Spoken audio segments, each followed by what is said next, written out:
आसीगला लखपति योजना।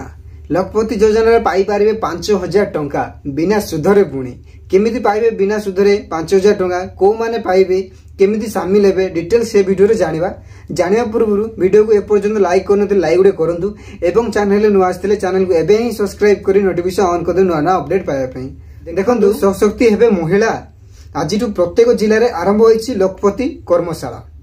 मुख्यमंत्री प्रभाती परिडा निर्देश क्रमे आज आरंभ होईछि लखपति दीदी योजना। राज्य रे सबु जिल्ला रे एही कर्मशाला आरंभ होई सारी। महिला को सशक्ति करिबा पई ए भली योजना रखिचंदी केंद्र सरकार। सहभागिता ओडिसा रो जीविका मिशन माध्यम रे राज्य सरकार एही योजना कार्यकारी करिवे। देखंतु आउ प्रभाती परिडा निर्देश क्रमे आज आरंभ होउछि लखपति दीदी कर्मशाला।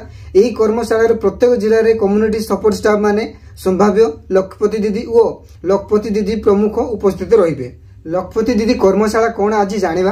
देखंतु पूरा देश रे महिला को लखपति दीदी करबा को अंटा बिडिचनी केंद्र सरकार।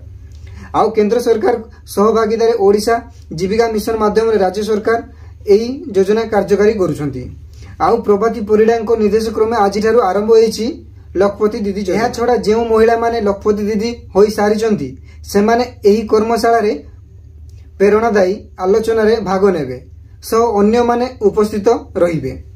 देखंतु व्यवसाय बढ़ेबा पई बिना सुधरे 5 लाख टंका जाय ऋण मध्य दिया जिवो। 2027 सुधा ओडिसा रे 25 लाख लखपति दीदी सृष्टि करबाकू लक्ष्य करिसेंती राज्य सरकार। देखंतु जिल्ला रे आरंभ होई सारिछि लखपति दीदी कर्मशाला। मुख्यमंत्री प्रभाती परिडा निर्देश क्रमे आज आरंभ होई सारिछि लखपति कर्मशाला।